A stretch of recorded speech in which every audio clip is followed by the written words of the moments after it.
Hare Krishna. Hare Krishna, Hare Prabhuji. Krishna. Hare Krishna. Welcome to Srimad Bhagavatam discussion. Please, as usual, find a nice quiet place. Get your copy of Srimad Bhagavatam if you have it, or you can refer to it online using Vedabase. And or if not, then just find a quiet place with a quiet mind. Put away the stressful thoughts of your mind away for an hour to hour and a half, and let's relish the topics of Srimad Bhagavatam. So that would be my request. What else? Yeah. And please, if possible, turn on your video. Makes it a little more personal for me. And let's try and make it interactive. Let's have discussions. Let's please share your thoughts, comments, reflections, and so on. That'll be better. Nice. Okay. I will. So before we get started, let us recite the Mangalacharan prayers. Then we will recite the invocation verses of Srimad Bhagavatam. Om Ajnanatimirandhasya Jnananjanashalakaya Chakshurunmilitam Yena Tasmai Shri Gurave Namaha. Shri Chaitanya Manobhishtam Sthapitam Yena Bhutale Swayam Rupa Kadamahyam Dadati Swapadantikam. Vandeham Shri Guru Shri Yuta Padikamalam Shri Gurun Vaishnavamscha. Shri Rupam Sagrajatam Sahagana Raghunathanvitam Tam Sajivam Sadvaitam Savadhutam Parijana Sahitam Krishna Chaitanya Devam Shri Radha Krishna Padan Sahagana Lalita Shri Vishakhanvitamscha. Nama Om Vishnu Padaya Krishna Pristhaya Bhutale Srimate Bhakti Vedanta Swami Niti Namine Namaste Saraswati Devi Gauravani Pracharine Nirvishesha Shunyavadi Paschatya Desha Tarine. He Krishna Karuna Sindho Dinabandho Jagatpate Gopesha Gopika Kanta Radha Kanta Namostute. Tapta Kanchana Gaurangi Radhe Vrindavaneshwari Vrishabhanu Sute Devi Pranamami Hari Priye. Vanchakalpatarubhyascha Kripa Sindhubhya Evacha Patitanam Pavanebhyo Vaishnavebhyo Namo Namah. Jai Shri Krishna Chaitanya Prabhu Nityananda Shri Advaita Gadadhara Shrivas Adi Gaur Bhakta Vrinda. Hare Krishna Krishna Krishna Hare Hare Hare Rama Rama Rama Hare Hare. Srila Prabhupada ki jai. So I will share my screen and then we can recite the invocation verses of the Srimad Bhagavatam. So our usual pictures of Sukadev Goswami narrating Srimad Bhagavatam to Parikshit Maharaj. And then the retelling by Suta Goswami to all the rishis of Naimisharanya, headed by Shaunaka Rishi. Okay, we can please repeat after me. Om Namo Bhagavate Vasudevaya. Om Namo Bhagavate Vasudevaya. Om Namo Bhagavate Vasudevaya. Om Namo Bhagavate Vasudevaya. Om Namo Bhagavate Vasudevaya. Om Namo Bhagavate Vasudevaya. Narayanam Namaskrityam Naram Namaskrityam Devim Saraswatim Vyatam Tato Jayam Jayam Nashtaishu Bhagavati Uttama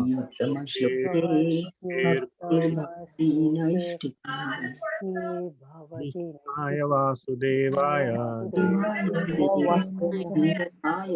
Gopakumaraya Namo Namah.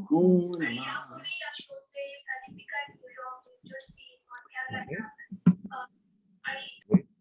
much. So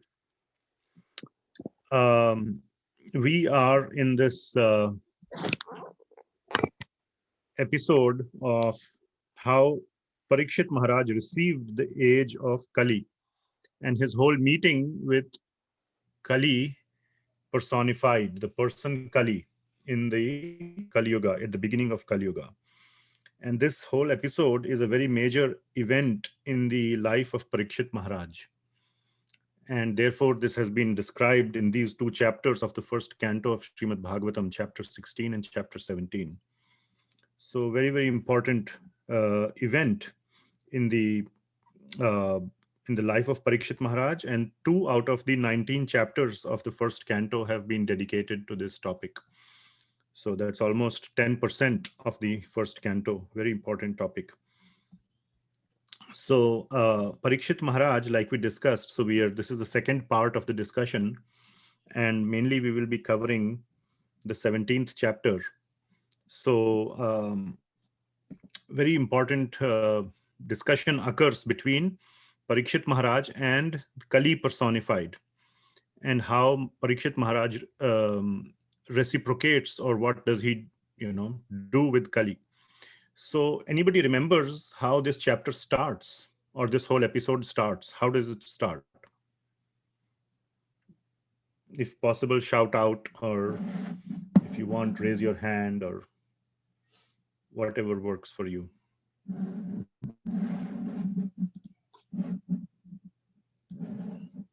Anybody remembers?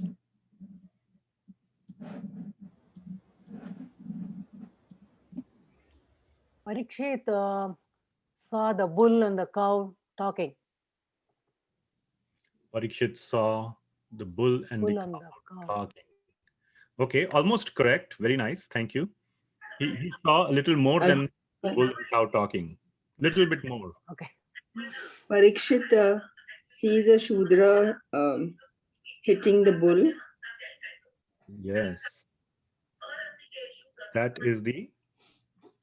That's how this chapter starts. That a bull and a cow were being beaten badly by a person who was looking, or who was a Shudra, who was a completely unqualified person, disguised as a king.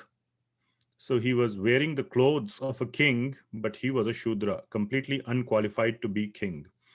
And he was wearing royal garments, and he was beating the bull and the cow.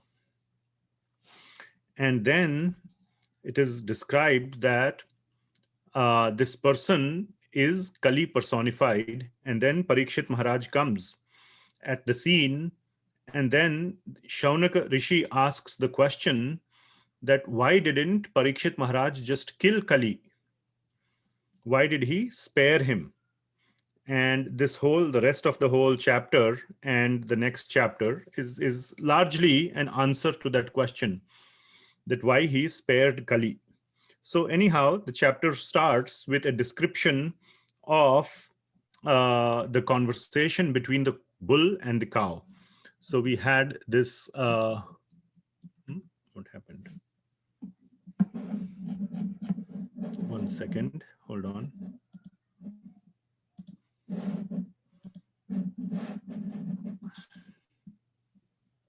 Yes, so we have the picture here, and it is being shown that there is this bull and a cow, and the bull is standing just on one leg, and the bull is Dharma personified, and the cow is Dharini or Dhara or Bhumi personified as a cow. And anyhow, so they were having this discussion. So the bull was bleeding, or was very hurting. There is another a little bit more gory picture, a more ghastly picture. Over here, if you see, there's blood coming out of the legs of the bull. So a little bit more ghastly. And you see another picture here where the Shudra is there, and the bull is like cannot even stand on one leg. So there is the bull with 3 legs completely broken, and there's the cow in this picture shown behind, and they were the ones having a conversation. So in the conversation, oops, sorry, I'll just keep it to this picture. I find this picture to be a little bit more, less disturbing to the mind. And they were having the conversation, and the cow was asking the bull as to what is the reason of your lamentation. So anyhow, before we go into the next chapter, would anybody like to share what were the 2 or 3 main learnings from the previous chapter? The key points. We had highlighted them, but they could be, you could have different takeaways than what was highlighted last week. That's fine. But I just want to ask you, what was, according to you, or according to what we discussed, some of the most important learnings of the previous chapter, of what we discussed last week? Now, before you answer, and you can think about it, you can raise your hand or you can just shout out, whatever way it works. Just treat this like a class, as if we are having in person. Now, I think we are coming to we discussed almost all the topics of first canto. This is the last topic. There are 2 topics that are remaining in first canto. One is the prayers of Queen Kunti, very, very important.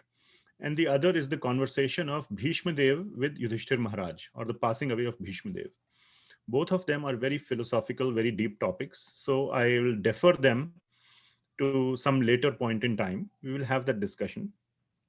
There is less story in it, and they're very, very sweet, very, very devotional and deep topics, but almost like the discussion in Bhagavad Gita. So we will, other than those topics, we are covered with almost all the topics of Srimad Bhagavatam first canto after today's topic. And what I want to do in the next class is to review all the topics that we have discussed so far with respect to the main learnings from all those topics. We won't go into the story and all that.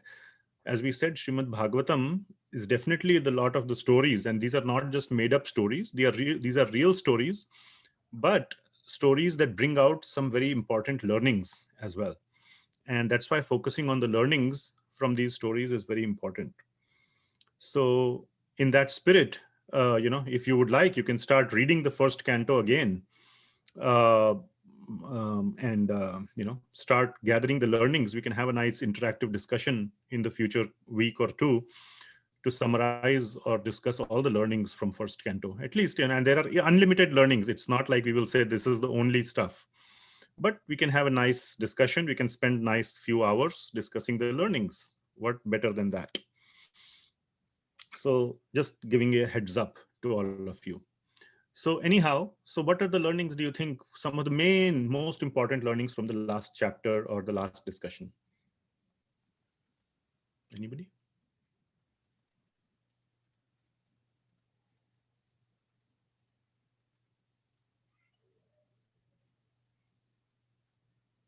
Prabhuji, just a little bit from last week, that only one stool is left, one leg of the 4 stools, the bull, one leg signifies the truth that is left for the Kali Yuga, and the 3 legs are already broken.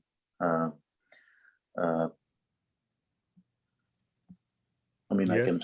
I can try to explain those 3, but that's the key learning, and Kali Yuga, the truth will also go away. So. Sure. Thank you very much. If you would like, you can elaborate. Like you said, you can elaborate if you have a desire. So the first leg that went away was, forgive me for not pronouncing correctly, but cleanliness. Daya is and then the third one was Tapa. Tapa, correct. Austerity. Thank you. Austerity, yes. Thank you, Prabhu. Thank you. Yes. So very good. Thank you. Anybody else? So The bull and the cow are discussing the symptoms of the Kali Yuga, and they What happened to you, Siri? Yes, go ahead. Prabhuji. So they're discussing the symptoms of Kali Yuga, and the bull is asking the cow, why are you so sad? And is it because of so many various things, like maybe there's no love, the people have gone away, then there's I think austerity is not there, and the gratification of the tongue, the cow killing, and then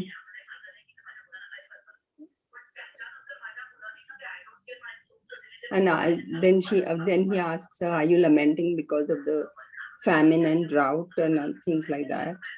And because women and children are unprotected, is it because of that?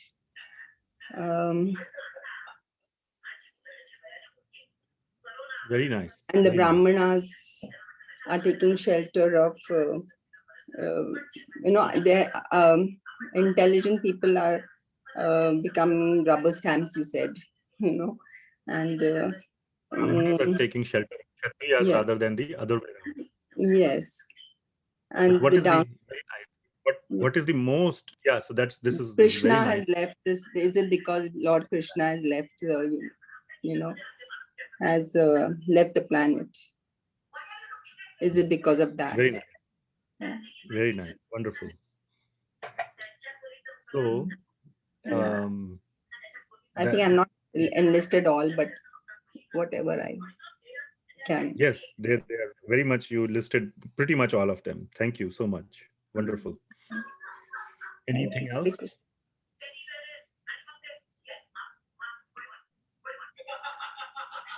And demigods are bereft of the offering. We don't offer sacrificial offerings to demigods. That is more. Yeah. Thank you, Mataji. Thank you very much. Okay. Yes, Paras Prabhuji. One thing that I learned is that Kali is not bad. It's still merciful than the other yugas. So in the Kali, just by Nam Smaran, we can get Lord's mercy and attention compared to other yugas where you have to do so much yajna and tap and so on. Yes, but that's a learning from today's chapter, by the way. It is coming. So yes, we covered it last week as a summary of the whole topic. But yes, you're very correct, and that is overall between these two chapters, that is a very, very key learning. Thank you. Wonderful. Anything else?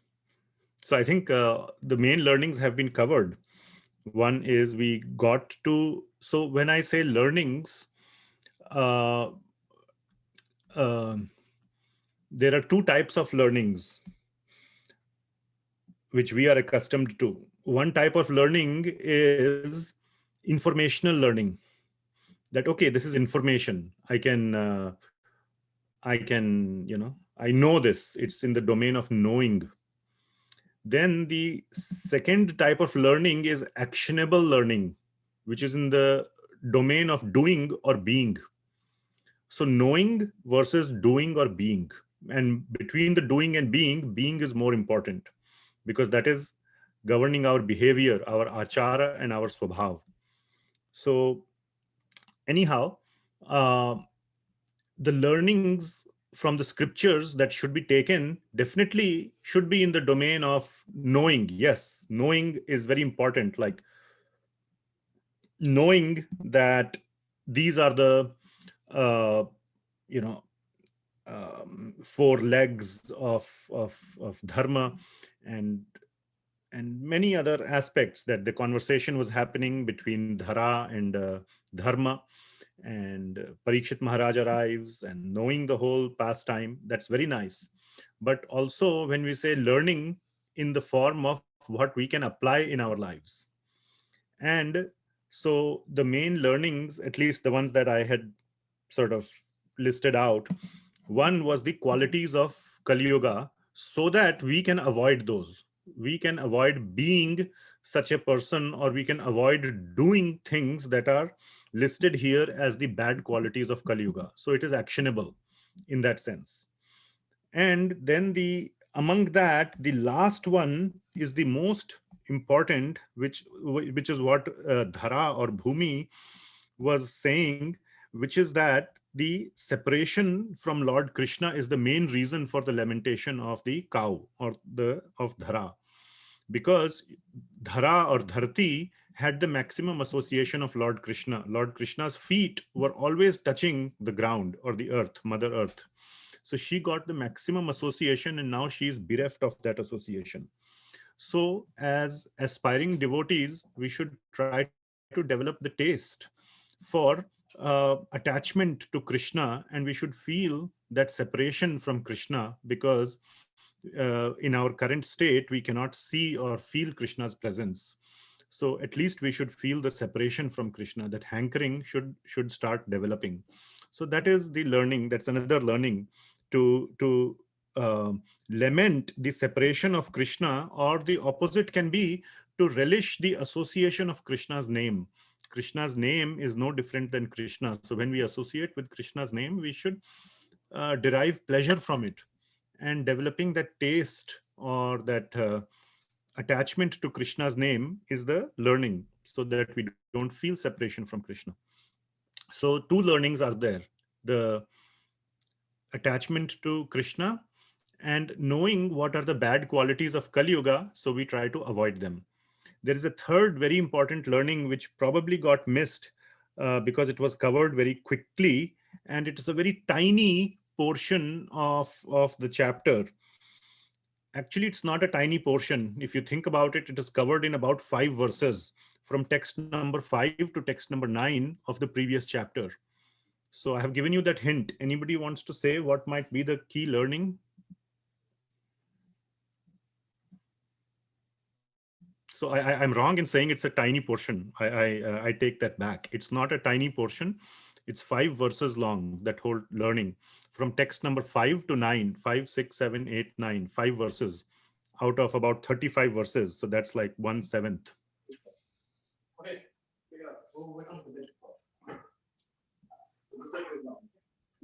It was regarding Hari Katha. Very wonderful. Thank you so much. Can you expand a little bit?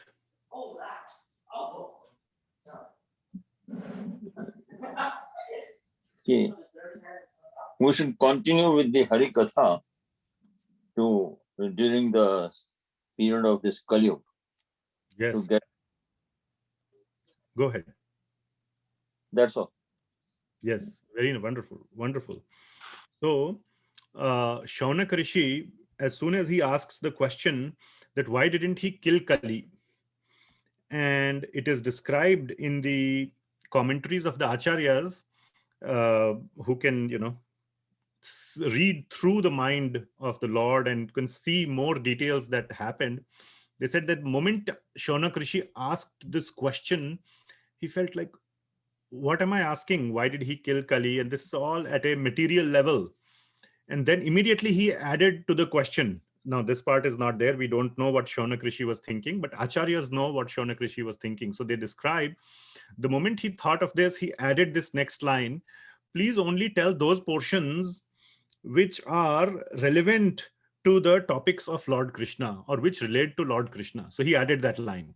And then he spends the next 4 verses trying to describe that Hari Katha, or listening and speaking about the topics of Lord Krishna, is the only thing that we should do. We should really not waste anything else. Any kind of speech, any other kind of hearing, any other kind of activity is really a waste of time, a complete waste of time. So that is another key learning, that if possible in our life 24/7, we should engage in Hari Katha, speaking and hearing. Now, of course, that is not practical, but as much as possible we must do. And yes, the other things we should do to maintain our body, to maintain our family, so that in the rest of the time we can focus on Harikatha. So the main aim is Harikatha, and we should focus on that, so that those 5 verses are related to that. The last verse within that, text number 9, is very hard hitting. At least to me, it says, lazy human beings with paltry intelligence and a short duration of the night of life pass the night sleeping and the day performing useless activities, or activities that are for naught. So this is Prabhupada's standard of English, very high, but in simple man's language, it is pass the night sleeping and the day in performing useless activities. What's the point of such a life? So these are the main learnings from the last chapter. Anything else anybody wants to share or comment?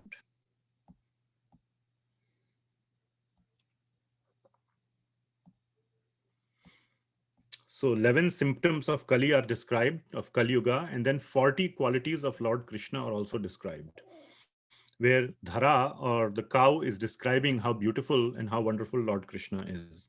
And that is what the cow is feeling in separation of Lord Krishna. So that is another beautiful part of the chapter. Anything else anybody wants to share?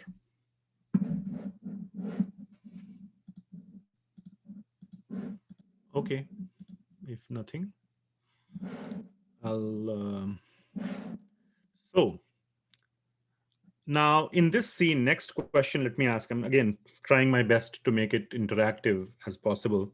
How many actors as in not like film actors, but how many players or how many people are there in this scene?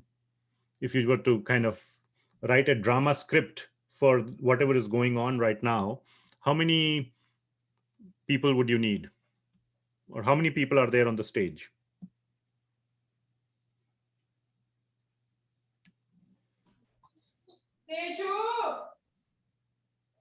Anybody?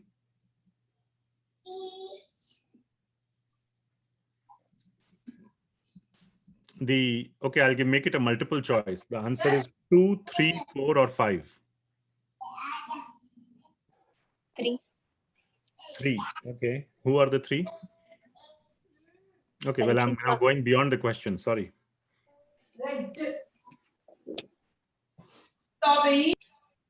Which 3? The Parikshit Maharaj, bull and the cow. Parikshit Maharaj, bull and cow. Okay. Any other different answer? There's also Kali who would be part of that. Yeah, so you're saying it's 4? I say 5, I think. Shonak Rishi, Suta 5. Goswami, Oh, okay. and Parikshit Maharaja, and Dharma and Dara. Okay. Okay. I'm saying, okay, fine. I probably didn't ask correctly, but in the main scene, sort of the root level, not the retellings. Not the retelling. So we can remove Shaunaka Rishi and Suta Goswami from the picture. So anyway, the right answer is 4. So without spending more time. So these are the 4 personalities, as we can see here. Parikshit Maharaj, Kali, the bull, which is Dharma, and the cow, which is Bhumi. So these are the 4 personalities involved here. Okay. So this is now we come to the conversation between Parikshit Maharaj and Kali.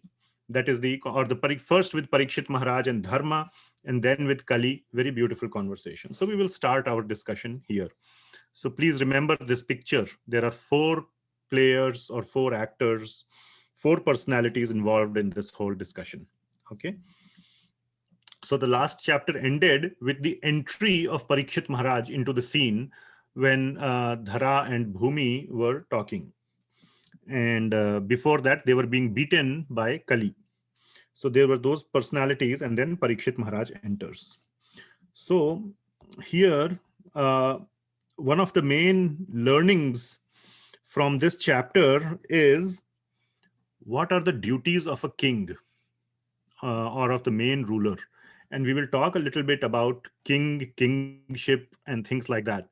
Now, we are not kings. I mean, and I'm talking about the real king, who is the administrative head of the society. Now, I am not, I and many of you are not administrative heads of anything.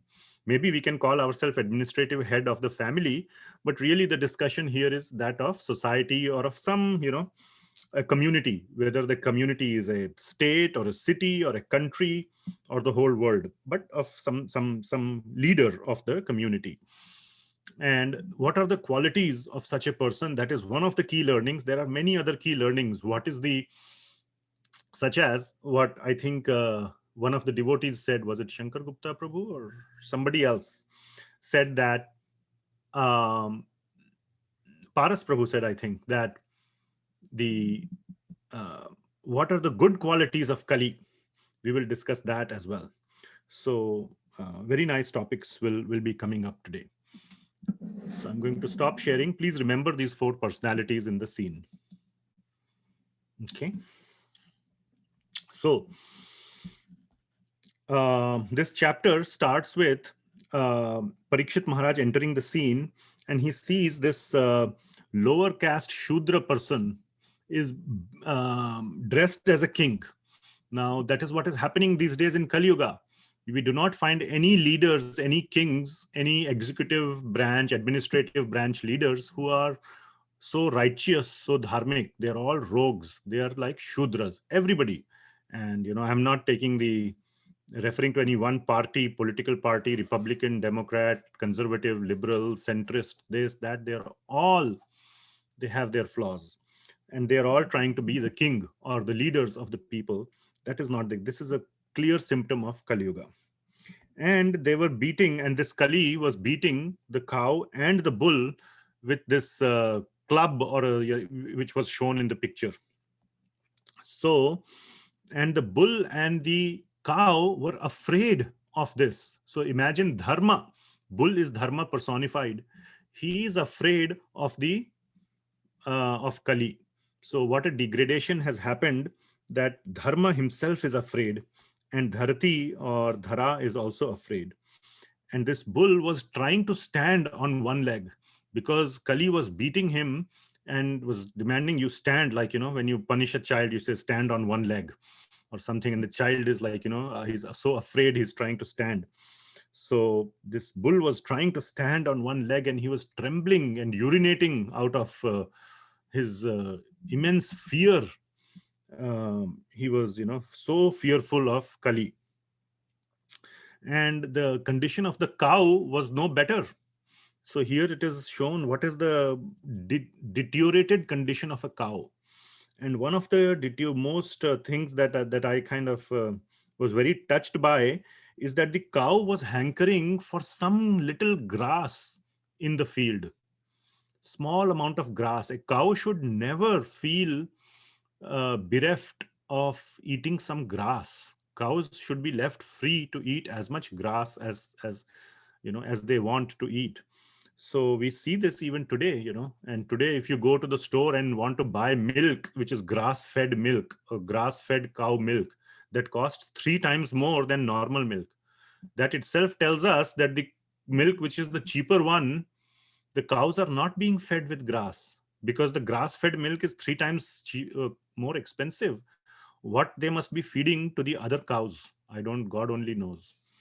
So that is the state of Kali Yuga where we are in, where we have to pay extra money to get grass-fed cow milk. So we can relate to this situation, this intense situation that we are in Kali Yuga. And the cow was being beaten and had tears in her eyes and was very, very sad. So Parikshit Maharaj walks into the scene, and he is very angry, and he demands, and he spoke with so much anger and thunder in his voice. So now we will see the character of Parikshit Maharaj, and you will see from here what should be the qualities of the king. You will see here the command and the conviction and the resolve of Parikshit Maharaj. He was a perfect king. This is how kings should be, how they treat, how they run their kingdom. we can get a very good example of Parikshit Maharaj, of how to run the kingdom from this example of Parikshit Maharaj. So he comes in and says, "Who are you?" to Kali. "You dare kill? You are going to kill somebody who is under my protection? Even the cows and bulls of this kingdom are considered to be citizens, not just human beings. That's another thing. Only human beings are considered citizens. And animals are also citizens of the kingdom. And the king has to be as much considerate to the animals as to the humans. But that we don't see today. And that too, you are killing a helpless. The cow and the bull are helpless, and you are killing them. They were not protesting. They were not trying to hit back. They were helpless. This whole, at least in my mind, this whole picture of George Floyd and all comes into mind. A helpless guy. He's not even rebelling. He's not even protesting, or you're still trying to, very, very intensely corrupt situation. And he says, by the looks, you seem to be a ruler. You pose to be a godly person. Naradeva is what is there in the Sanskrit. You're like a godly person, but by your deeds, you are acting like a Shudra. Who are you? And you deserve. And he drew out his sword. Parikshit Maharaj took out his sword and said, "I'll kill you right now." But a good ruler always wants to, he doesn't take presumptive action. So he wanted to ask the bull, "What has happened? Is this person who has caused this condition?" So we can see that, even if the situation is completely obvious, a good king always looks at the various angles and then makes a decision. So he wants the bull, or he asks the bull, what happened to you? Who brought you into this condition? So that is the conversation that happens between the bull and Parikshit Maharaj.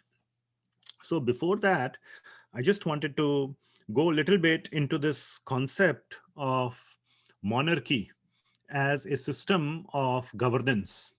So what is the system of governance that we all have here in most of the world, let's say in the Western, at least in America and other places?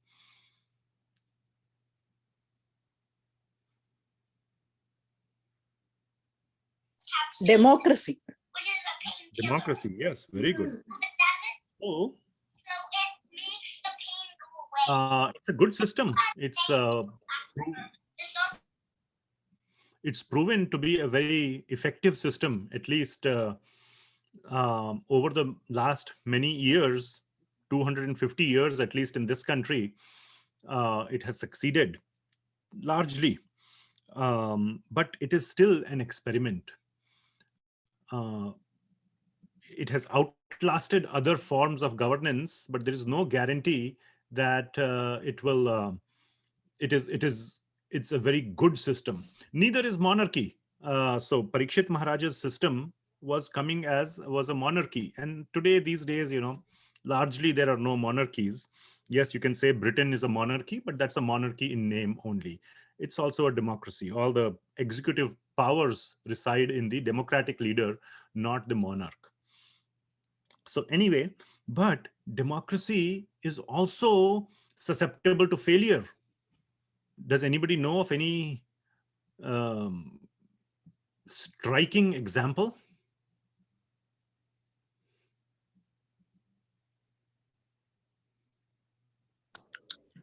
Opposition parties, worthless opposition parties. I'm asking. And Go ahead. Yes, Mataji. Any example, like a real life example that has happened in history? Pakistan, China, Venezuela. Okay. I'm taking name of the countries where it failed. Sure. I was asking something on those lines. So there's an even more striking example than that, I would say. Yes. Hitler was elected, but he was exactly. Yes. So my wife says Germany, and that is the example that I had in mind as well. Pakistan and China, I don't think China, at least, was, in my view, never was established as a democratic country. I don't know much about Not China, the Prabhuji, Thailand, I was saying. Okay, Thailand, sure. Where the democratic ruler was removed and the militaries came over, right? 6 years back. By a coup. Yeah. Yeah, but that is by force, you see. Okay. Where, and I think you meant Burma, probably, not Thailand. No, even Thailand, Prabhuji. Okay, fine. Again, I'm not current with all the news. But yes, even with Pakistan, we have seen many coups where the army takes over, but that's a forcible thing. It's almost like a foreign country invading you and taking over the control. Almost similar to that. So that's a different thing. But here, when I'm saying democracy, where the people themselves, give up, where the people are to blame. Because what is democracy? Democracy is where the people choose their leader. And the people, it's supposed to be the government of the people, by the people, for the people. That's sort of the fundamental aspect of democracy. But in Germany, what happened? Hitler was a duly elected leader. He did not invade. He did not come with a bunch of army or tanks and didn't take over the government. He legitimately won elections. Now, maybe the elections were rigged. We don't know what happened in 1933. That's when he came into power. Assuming the elections were free and fair, he basically aroused the anger within the people and got them to vote for him. Fine. But over the period of next 7 years, up to 1939, he basically consolidated his power to the extent where it was no longer a democracy.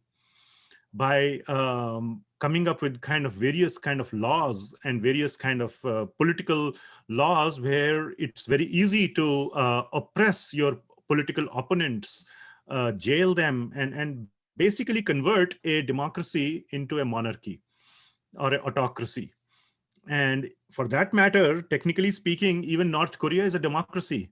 I used to hear there is elections in North Korea, and this Kim Jong-un wins by 97% of the vote. So and even that was the case with Saddam Hussein. When I was young, he used to have elections and win by 98%. And some weird, funny statistics like that. So basically you can call it a democracy. North Korea is called DPRK, some Democratic People's Republic of North Korea. All the words are there: democracy, People's Republic, all the good words are there, but it's hardly a democracy. So democracies can die very easily as well. And all you need is, because democracy relies on the collective intelligence, the collective morality and goodness of 50% of the people. As long as 50% of the people have a collective goodness, then democracy can survive. Otherwise, very soon it can die. All you need to do is to give power into the wrong hands, and then that's it. So, democracy is a very, is a relatively good system, but it is not perfect. And neither is a system of monarchy. Now, a monarchy is supposed to be dependent on the quality of the monarch. And therefore, there is a governing body as well of the Brahmanas who can overthrow a corrupt monarch. And this provision is given in the Vedic system. So basically, it's a governing body that makes sure that a good monarch is in place. So it's like what we have is like in the corporate culture, a board of directors which appoints a CEO. So, and then he is given limited powers, which can be overridden by the board. And then you are depending on the collective intelligence, morality, and goodness of the board. So the Brahmanas need to be dharmic or religious or pious, and need to have dharmic principles so that they can have a good. Now that aspect also got reversed in Kali Yuga, where the Brahmanas were taking shelter of the Kshatriyas. It became the other way around.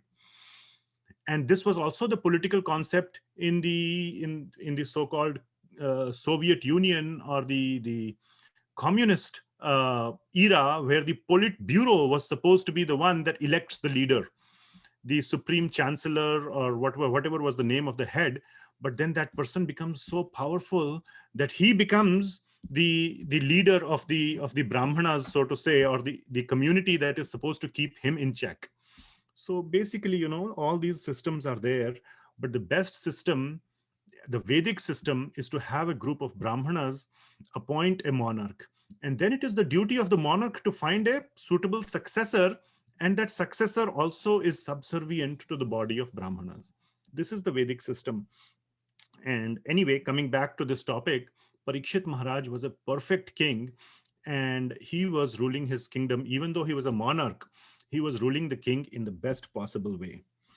So just that little discussion on the various sort of understandings of the sorts of government, and what is the Vedic system of governance versus some of the modern systems of governance. Yeah. Okay, so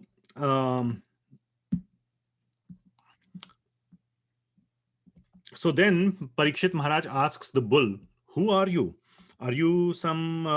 I see you crying, and I have never seen anybody crying in my country or under my rule. And I am coming from the rule of Lord Krishna and Dharmaraj Yudhishthir, who were all ruling with such a wonderful way, that how come you are crying? How come I'm seeing a citizen of my country crying?" And he says that you can be sure that your pain will be relieved right now. I will take personal responsibility for making sure that you are relieved. He says, as long as I am the ruler, there can be no cause for you to cry. I will personally make sure of this. And then he says that the king's good name, his credibility, his reputation, all depends on the quality of life of the citizens. If the citizens are happy, that means the king is good. If the citizens are unhappy, then it's basically the king's fault. So basically the point is that the king is fully responsible. The buck stops there, as it is said. The prime duty of the king is to make sure that his subjects are not suffering. So he says, right now I'm going to kill this person who is beating you, the innocent citizens of my country. I'm going to kill this person right now. But before that, he wants a statement from the bull. Who is causing you this misery? Just so that he gives an opportunity to speak to the bull. And then he will give an opportunity to speak to Kali as well. So that's a very good quality of the king as well. Okay. So in text number 14 of this chapter, Parikshit Maharaj says that by curbing dishonest miscreants, one automatically benefits the offenseless. So the point is that the king, he was going around his country and he saw this incident taking place.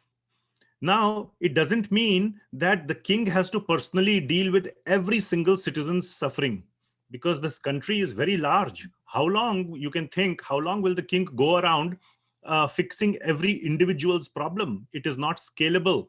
It's not possible. But the point being made here is that whenever a king sees injustice happening, if he takes care of it right then and there, that causes the goodness of everybody automatically. So the king should never step back or give up or avoid his duty of solving a problem that he is seeing right in front of him. He cannot say, oh, how can I solve your problem individually? I am supposed to be solving general level problems. You continue to suffer. Even though I'm seeing that you are suffering, I will let you suffer because my job is to solve big problems at a general level. A good king should never do that. A good king, if he is seeing a problem, a specific citizen in misery, he should solve that problem as well. Because according to the Vedic system, and this is what is written here, that when a king solves an individual's problem, the societal problems also get addressed. So the king should never avoid his duty, even to the individual sufferers. So this is the standard that has been set by the Vedic system. And then he says that whoever causes, and the reason is because that sets an example at a material level, because that sets an example. Next time, if he delivers severe punishment to such a person, next time others will think twice before committing such a crime. So yes, individual action is also very important. So he says that under my rule, innocent living beings will never suffer. He makes a very bold statement. And whoever commits any offenses by torturing those who are offenseless, who are innocent, who are harmless, they shall be directly uprooted by me, even though they may be some demigod or very powerful person. Parikshit Maharaj is speaking with such great conviction and resolve that this is my rule, and how come such an injustice is happening, and I will take care of it with my own hands right now. That is the resolve of Parikshit Maharaj. And he says that the supreme duty of all the ruling class is to give protection to law-abiding citizens and to punish those who are disobeying the law. So with these strong words, Kali for once is very afraid now. He is thinking, I am gone. I am about to be killed. And then, but Parikshit Maharaj turns to the bull and says, why don't you give a statement? Who is causing this suffering to you? Tell me from your mouth, what is the name of the person who is causing this suffering? So the bull starts speaking. Now, bull is dharma personified, and he gives a beautiful answer. So first of all, he says that it is very difficult to know who is the cause of suffering. Now, we discussed this last week as a part of Q&A. So this is the part in verse numbers 19 and 20. This comes that, so the bull says it's very hard to determine the root cause. And he just says at a philosophical level, multiple entities can be held accountable for the suffering. And he gives a list of such entities who could be held accountable. He does not give a single answer. Okay, so he kind of leaves Parikshit Maharaj without a clear statement of accusation. So he says it's very difficult, and there are various philosophical opinions, and he gives 5 different answers. So first answer is that he says sometimes one's own self, one's own mind is responsible for one's suffering. And what this means is that what he's saying is that the suffering is a function of our mind. In our mind, we feel we are suffering, but in actuality, there is no suffering. Our mind is what makes us feel that there is suffering. And the example that is given is like if you are sitting in a movie theater and watching a horror movie, and then you also get afraid, you also get scared. But you can realize if you step away a little bit, you can see there is nothing to get afraid. All you are doing is sitting in a movie theater. All the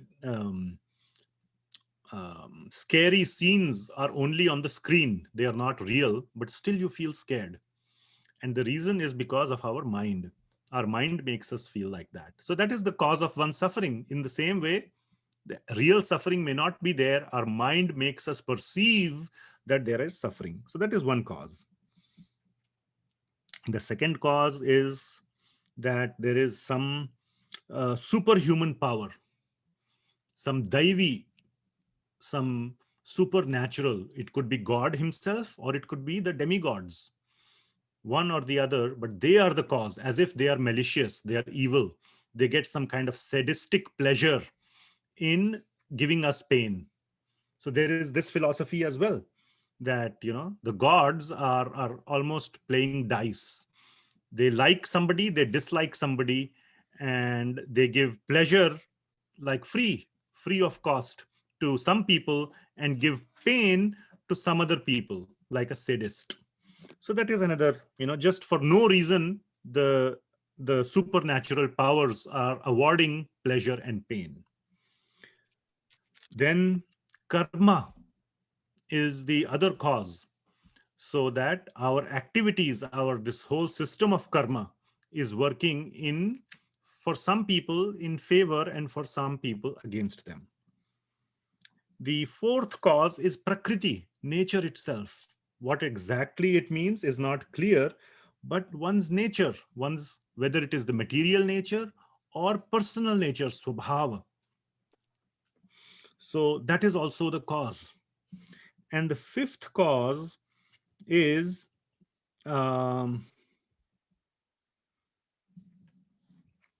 the Vaishnava understanding that we ourselves are the cause because of our past actions, our past deeds.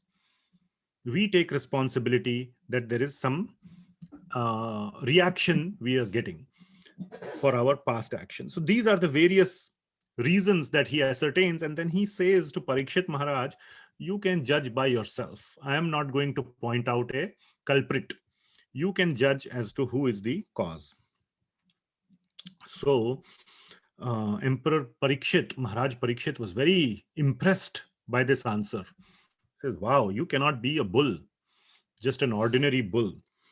And he says that you must be some higher personality. And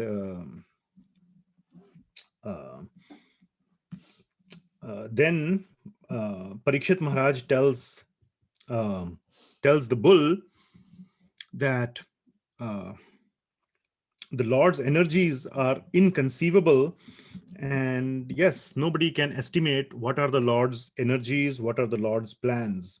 And he declares that you must be Dharma. You must be Dharma personified, because you can speak the true aspect, the truth about religion, the truth about religious principles. So he glorifies Dharma in this way. And then Parikshit Maharaj goes on and describes that there are 4 legs of Dharma. So these 4 legs are actually being mentioned in this chapter. Even though we discussed it in the previous chapter, the actual description or the actual enumeration, etc., is coming in this chapter. So Parikshit Maharaj says that there are 4 legs of Dharma, which is Tapaha, Shaucham, Daya, and Satyam. And these all 4 legs were present in Satyuga. And slowly, one by one, each leg starts falling. And at the beginning of Kali Yuga, only one leg, which is truthfulness, is remaining. And very soon, because of the deceitful nature, the hypocritic nature of the people, and the downfall of the mentality of the people, even this leg will fall off. So all the 4 legs will go away. There is no cleanliness, there is no austerity, there is no compassion, and there is no truthfulness in Kali Yuga. So Parikshit Maharaj declares that this is the situation, and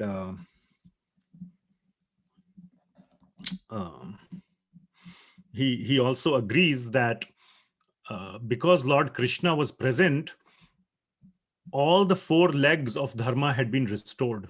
But because of the departure of Lord Krishna,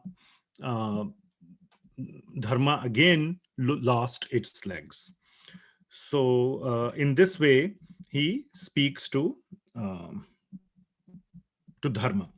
And Kali, who is listening to all this, is very afraid. Now he's saying, okay, Parikshit Maharaj is convinced that I am the culprit, because he has named that in the various ages, these legs are being lost, and he knows he's Kali personified. So he is very afraid. He's saying, yes, Parikshit Maharaj has come to the conclusion that Kali is the cause of the suffering of the bull. And so he is going to kill Kali. So then, seeing all this, Kali does a very intelligent thing. He surrenders to Parikshit Maharaj. He says to Parikshit, even I am a citizen of your country, and I am also supposed to I'm also supposed to live. My nature is to bring the rule of Kali, or the nature of Kali, into the world. So I have come for that purpose. How can you kill me? So I am taking your shelter. Please let me live. You tell me where you would like me to live. I will go and live there. But don't kill me. I am completely surrendering to you. So just as he was about to kill Kali with his sword, Kali said these words, and he completely surrendered to Parikshit Maharaj. Now, Parikshit Maharaj, being a true Kshatriya, a true ruler, anybody who surrenders should never be killed. This is another quality of a Kshatriya or of a good ruler. If you surrender, then you do not kill. And we have seen today so many situations where a surrendered person is killed. But that is not supposed to be the case. So Parikshit Maharaj says that, okay, fine, don't fear, I won't kill you, but you get out of my kingdom. Leave my kingdom right now. And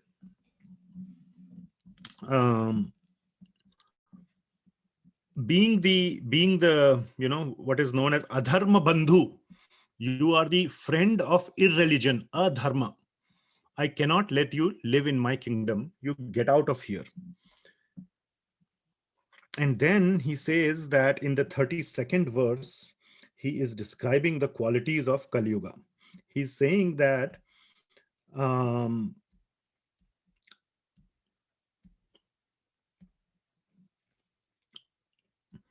if you are allowed to prevail in Kali Yuga, then these are the qualities of Kali Yuga that will prosper: greed, falsehood, robbery, incivility, treachery, misfortune, cheating, quarrel, and vanity. So these are the qualities of Kali Yuga. And he says, if you are allowed to prosper in my kingdom, this is what will happen to my kingdom. So he says that you don't deserve to stay in a place where dharma is prevailing, because you bring adharma wherever you go. You bring all these qualities of adharma, which are greed, falsehood, robbery, treachery, cheating, quarrel. These are all the qualities of adharma. You will bring all these qualities with you. So you get out of here. And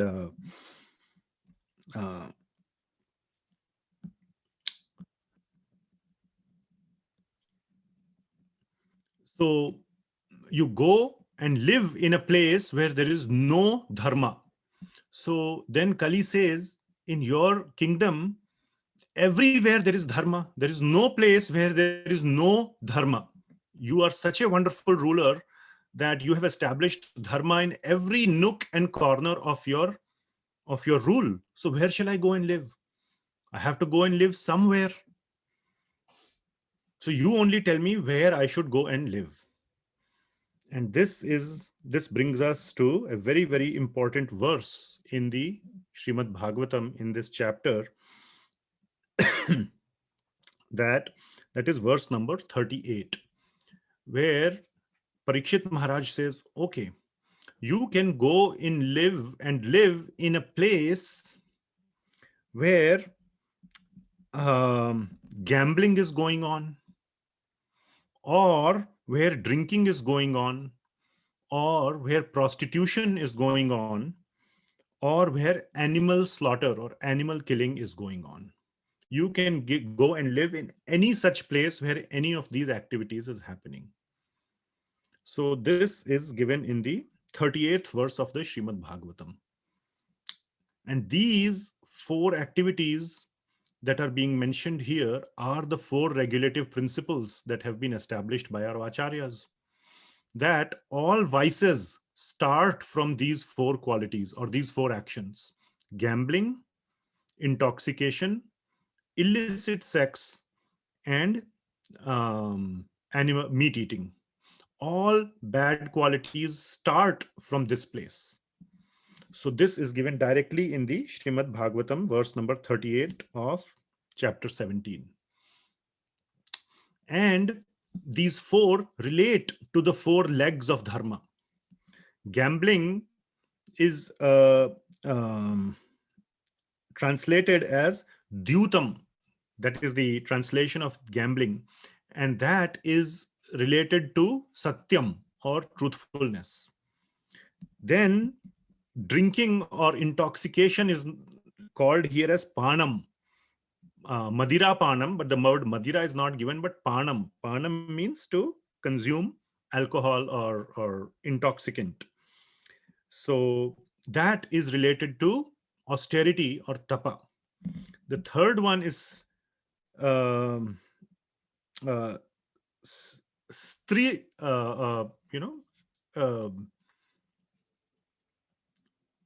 association with with the opposite gender in an illicit connection, and that is related to shaucham or cleanliness. And the fourth one is animal killing, which is related to daya or compassion. So these are the four places where Parikshit Maharaj says to Kali, you can go and live in any of these places. And then do you see a contradiction here? There is a severe contradiction in what I just said. Anyone? See, Yes. Yes, go ahead. Parikshit Maharaj says, wherever there is no dharma, you can go and live there. But at the same time, he is telling, wherever you can find these four things, you can stay there. But Kali is telling that there is no place in your kingdom where there is no dharma. So this is Very the nice. kind of contradiction. Exactly. You got it. 100%. Full marks. So first he says, where shall I go live? There is no adharma in your kingdom. Everywhere where I go, there is dharma. Parikshit Maharaj says, yes, you are right. Okay, you can go and live in a place where there are these four aspects of adharma. So that is basically saying the same thing. Go and live in a place where there is adharma, but he already said there is no place of adharma. So Kali is still left with no answer. Where should I go and live? Because he cannot find any place where any of these four activities are going on. And we just said that all vices come from these four activities. Then Parikshit Maharaj says, so now there is one more thing from which these four vices come. What is that? Money. Money or greed. Money. Yes, exactly. Money. Selfishness and sense gratification. Yes, Mataji. Selfishness and sense gratification. And the root of that is money. So that is why Parikshit Maharaj, when Kali says, where these are not available, these places are not available in your kingdom, where should I go and live?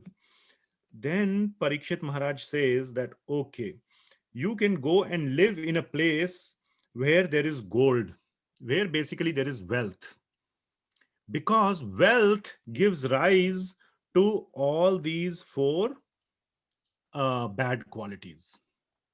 So the learning from this is that excessive wealth, now of course it doesn't mean one becomes a pauper or goes below the what you call the line of poverty, but excessive wealth that is more than what we need to sustain our life, leads to these four things. So one should keep in check the amount of wealth that one tries to accumulate. And definitely one should check the kind of wealth that one should try to claim his proprietorship over. And of course, the best thing is for Vaishnavas that if you get any wealth, use it in the service of Krishna. No need to be a jnani to reject wealth. That, oh, I don't want wealth, I will reject it. No, just take the wealth and use it for Krishna's service. That is the understanding for a Vaishnava. So one should always do this. And then he was allowed to live, Kali was allowed to live in the place where there is excessive amount of gold. Now, there is one more thing that is mentioned here. He says that therefore, whoever wants to make spiritual progress should avoid these 5 things. What are the 5 things? Excessive wealth, and then the 4 other vices. No meat eating, no gambling, no intoxication, and no illicit connections. So these 5 things was not to be allowed as per Parikshit Maharaj. And therefore Parikshit Maharaj says another very important thing, that this is meant for all people. Okay, but especially this is meant for certain classes of people, where he says, where we remember we were discussing about administrators. Now we are all administrators. One can say I am just the administrator of my own family, but we said we are really talking about administrators at a little bit higher level, like at the level of a society. So he calls out certain categories of people who must especially be careful about these 5 vices. And those categories are kings, those who are ruling over other people, who have the care of other people under in their, let me mute. Yes, when some people are under their care. The next is religionists, or those who are propagating the principles of dharma or religion. So not just the kings, but so-called spiritual leaders, or dharmic leaders, or some kind of social leaders who are trying, or moral leaders. All these aspects, anybody who is leading people towards goodness or towards spiritual progress, either towards goodness, morality, or spirituality, should be extra careful about these things. Public leaders of any kind, if you are just leading people, maybe you are not a king, may not be an administrator, but if you are a public leader, even then.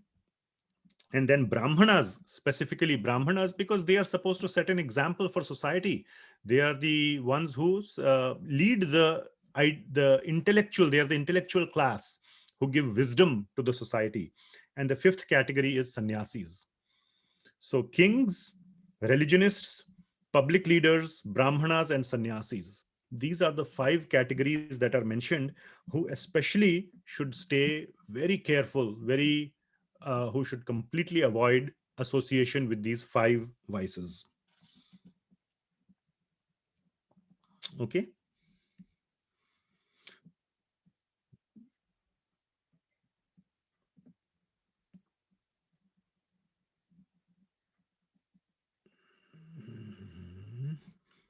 Okay, then the conversation almost comes to an end, where it is said that Parikshit Maharaj then made sure that the remaining 3 legs of the bull were restored, at least as long as he ruled. For the rest of his rule, he ruled with very, very dharmic and righteous principles. The Kali went away, he was spared. He went and lived wherever there was wealth, excessive wealth.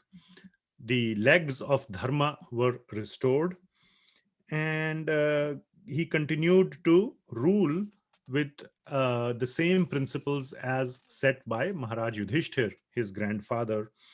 And he resulted in a very, very wonderful rule. So that is the end of the chapter. So that is the story of Maharaj Parikshit and his conversation with Kali, and how he restored the 3 legs of dharma. But soon after the departure of Parikshit Maharaj, so the essence of this whole discussion is that Parikshit Maharaj was such a wonderful ruler, just like Maharaj Yudhishthir, and soon he is going to depart. Now, by this time, he has already departed, because this narration is occurring by Suta Goswami to the Shaunaka Rishis. And later on, it is also described, 2 more wonderful qualities of Kali Yuga are described. And this comes later in the Srimad Bhagavatam. One quality is that the the bar for making spiritual progress has been significantly lowered in Kali Yuga. In Satyuga, Treta Yuga, Dwapar Yuga, the bar for making spiritual progress was higher, much, much higher. But in Kali Yuga, it has been made so simple that simply by Nama Sankirtana, by chanting the names of the Lord, one can make very quick spiritual progress. So that is one of the good things about Kali Yuga.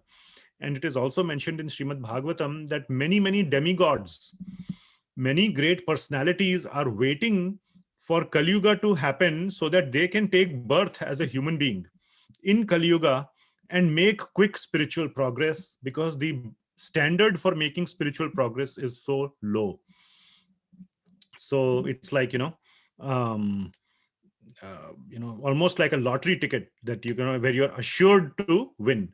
So you don't have to do much work simply by Nam Sankirtan. You don't have to perform austerities. You don't have to perform much, read a lot of scriptures. You don't have to perform elaborate sacrifices, yagyas, deity worship. All those things are not required. Simply by chanting the names of the Lord, one can make spiritual progress as the same as, which gives the same benefits as all the other processes of making spiritual progress. So the conditions or the standard is very easy and very simple. So many great personalities take birth in Kali Yuga so that they can make use of this lowered standards. So the learning for us is that we should also take advantage of our birth in Kali Yuga and make very good progress. The second great benefit of Kali Yuga is that our thoughts our bad thoughts in other yugas, when even you have bad thoughts or sinful thoughts, they attract some reaction. But in Kali Yuga, if you have sinful thoughts, they attract no sinful reaction. You have to actually act in a sinful way. If you just think in a sinful way, it attracts no reaction. But in Kali Yuga, even if you think in a pious way, you do get pious reaction. So that is another concession of Kali Yuga. That by thinking pious thoughts, you get pious reactions. But by thinking sinful thoughts, you do not get sinful reactions. So the scale is tipped in your favor in Kali Yuga. Because the Lord knows that in Kali Yuga, controlling our mind is very hard. So it's very hard for us to control our mind in a way that we don't think about sinful thoughts. So there is a discount in Kali Yuga. There is no negative reaction for sinful thoughts at all. So that's a big discount. And so there are many other qualities of Kali Yuga, and this is described at other places.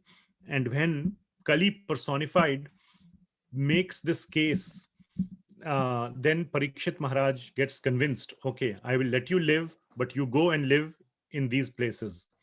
And slowly you can manifest yourself, but not under my rule. So in this way, Parikshit Maharaj sends off this Kali and restores all the legs of dharma. And during the rule of Parikshit Maharaj, it was a very wonderful rule. But unfortunately, his rule was cut short because of the curse, and Parikshit Maharaj is going to depart. And therefore, the lesson is that we should take shelter of Srimad Bhagavatam. We do not have such wonderful kings or rulers or monarchs. We have very corrupt rulers. The whole society is very corrupt. And there is corruption even within the family itself, what to speak outside and within our hearts and minds itself. So we must all take shelter of Srimad Bhagavatam and try to make spiritual progress and make quick spiritual progress in this life. So that is the essence of this whole discussion. I'll stop there and see if there are any discussions or comments, corrections.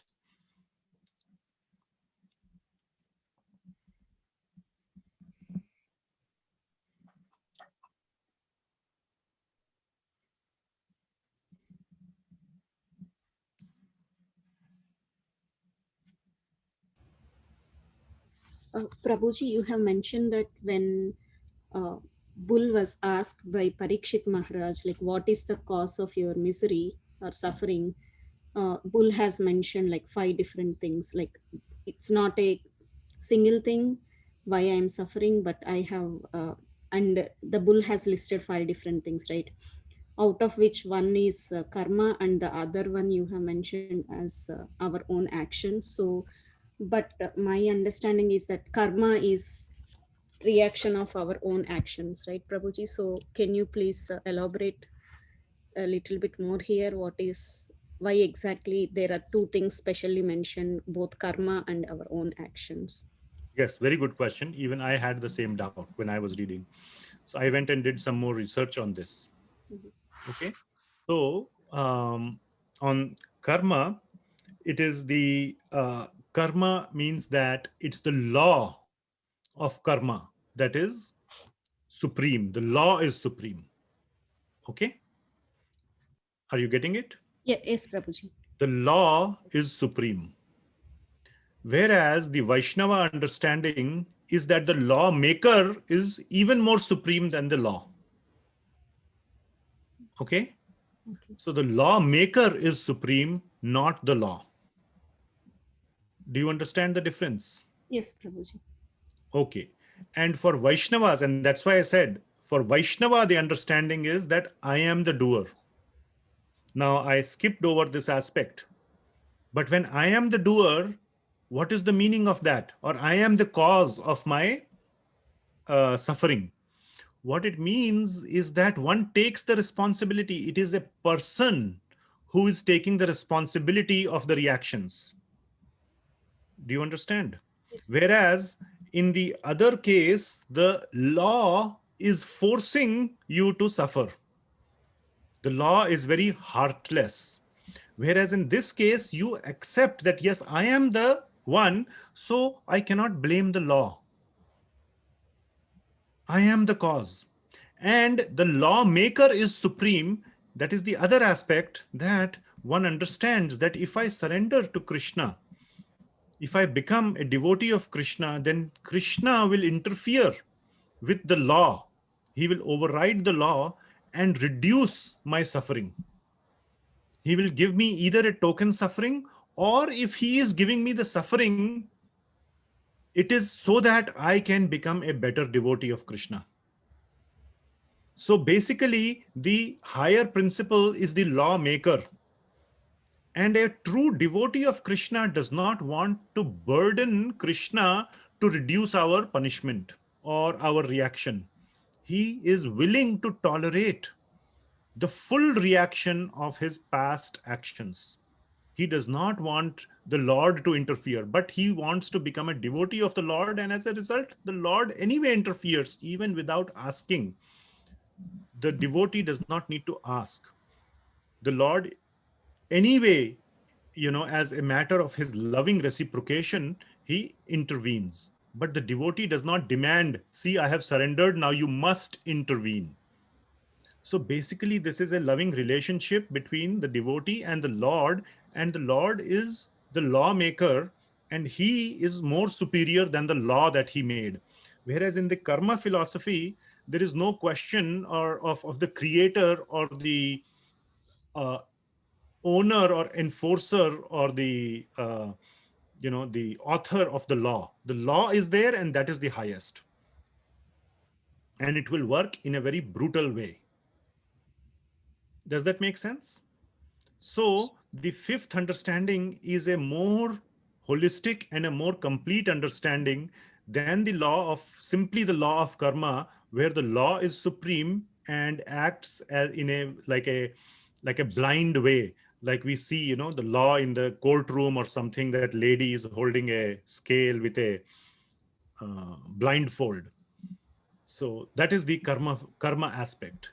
But in this case, the lawmaker is the supreme. So that is the subtle difference between these two understandings. Does that make sense? Yes, Prabhuji. Thank you. Prabhuji, I have a doubt. Before that, I think, yes, Mataji, 1 second. I think somebody else has raised the hand. So we will go there and then we will come to you. Yes, Parnika, go ahead. I wanted to say something. Like a few minutes before, you said something about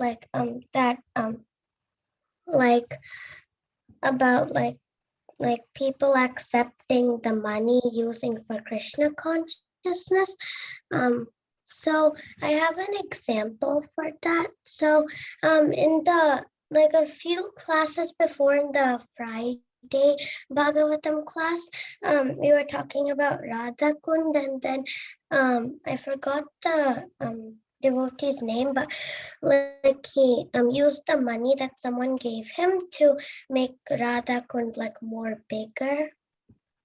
Very good. That was Raghunath Das Goswami, one of the 6 Goswamis. Yes. Radha Kund was so small first, then some rich person gave a large donation, and Raghunath Das Goswami did not reject that donation. He accepted it and used all of it to make Radha Kund very much big, so that so many more devotees can come and take advantage of the spiritual benefits of Radha Kund at the same time. And today the wonderful Radha Kund that is there in Vrindavan is because of Raghunath Das Goswami's efforts. Very nice example. Thank you so much. Yes, Renuka Mataji. Prabhuji, you told that lawmaker is superior than the law itself, but the lawmaker is generally an instrument only now. Here the lawmaker I was talking about is Krishna, because he is the source of all laws. So he is the supreme lawmaker. Oh, thank you, Prabhuji. He is the lawmaker for the laws of karma. So what were you saying? Were you... Lawmaker is generally an instrument only, and I mean, he is only an instrument and to execute the laws, but he is not superior. Law is superior. So first of all, in the case of Krishna as the lawmaker, are you clear that he is the supreme lawmaker? Yes, Prabhuji. The entire law of karma is coming from him. Yes, But Prabhuji. for every lawmaker, there is a law. For every law, there is a lawmaker. Why do you say that there is no lawmaker? Somebody need to make the law for the law to exist. Are you trying to say about things like law of gravity, let's say, which has no maker? Anybody will... There are 2 laws. One is like laws of nature, what we can say as laws of physics. And the other, what we can call is man-made laws, like the laws of the country or the laws of the state. Are you trying to differentiate between those 2 by any chance? Because that's another common question that comes up. You are on mute. No, Prabhuji. The same human laws only. Societal laws. In the case of Hammurabi courts, when you see that though he was a king, he was making laws, but he himself had to succumb to the same laws. So in that case, he is superior. I mean, he is not superior. Only the laws are superior. In that case, in that way, I meant. So the Hammurabi's laws, one of the oldest set of laws in known history, known modern, so to say modern as in not modern, which is considered to be somewhere after 1000 AD or so. But when I say documented history, let's say from 3000 BC onwards, is documented history, so to say. And in that, the Hammurabi's laws are very famous, I agree. And Hammurabi, who was considered himself also to be subject to those laws. But if there was a flaw that was found in the law, there is always somebody who needs to be able to come up with corrections to the law. For example, take today's situation of the constitution of the country. Okay. It's very, even the president and everybody need to follow the law. And the supreme law is the constitution of the land, at least in America. Correct? But still, there is a provision to amend the constitution. There is a provision that if there is a severe threat to the existing law, to the existing law or to the existence of the people, then the laws can be amended. A very good example. Now, most of the amendments were, a little bit more procedural in nature, like setting the salary of the the congressmen and this and that, but there were some very severe constitutional amendments that have been made, which potentially could have threatened the very fabric of the constitution or the existence of the country itself. For example, the amendment that allowed women to vote was a very, I think it was the 19th Amendment or something. Those who have studied the US Constitution can probably correct me. And that amendment gave power of a voice in the democracy to the women. Otherwise, half of the society could have been, would not have a voice. So the women's rights, for example, that amendment. Then the another amendment was to limit the term of the presidents to 2 terms. That's a very significant amendment, because it was enacted after the 4 terms of Roosevelt. And if that amendment would not be there, now the example had been set by George Washington to give up your position after 2 terms, but there was no such rule. And Roosevelt was the first president who said, hey, that's not the rule. So I just want to keep going till I'm dead. And he did. He pretty much kept going till he died.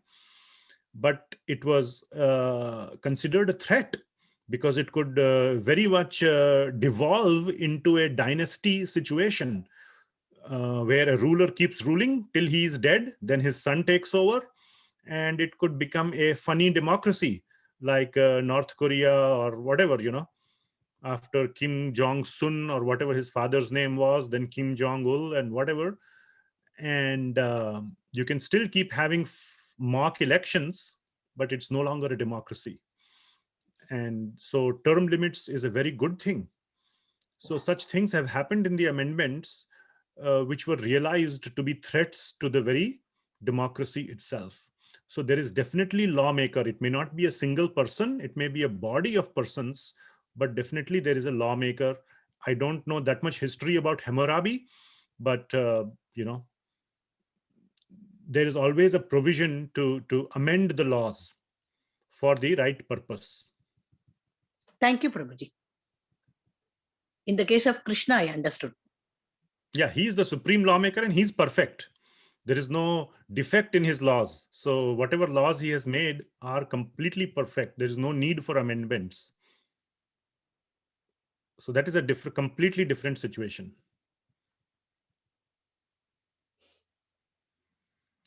Okay, wonderful. That was very good discussion. Any other points?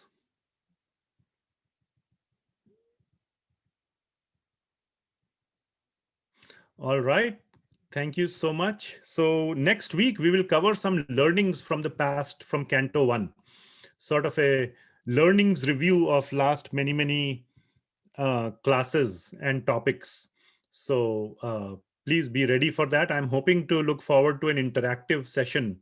So we'll see how interactive it gets. Please try to make it interactive. And we'll see you next week. Tomorrow, those that are part of the Bhagavad Gita class, we'll see you tomorrow for the last, I think tomorrow should be the last class or the second last class, we will see. We are almost coming to the end of 18th chapter of Bhagavad Gita. Thank you so much. We'll see you sometime soon. Thank you. Hare Krishna. Srila Prabhupada ki jai. Hare Krishna. Hare Krishna. Hare Krishna. Hare Krishna. Thank you so much. Hare Krishna. Hare Krishna. Thank you. Hare Krishna. Thank you.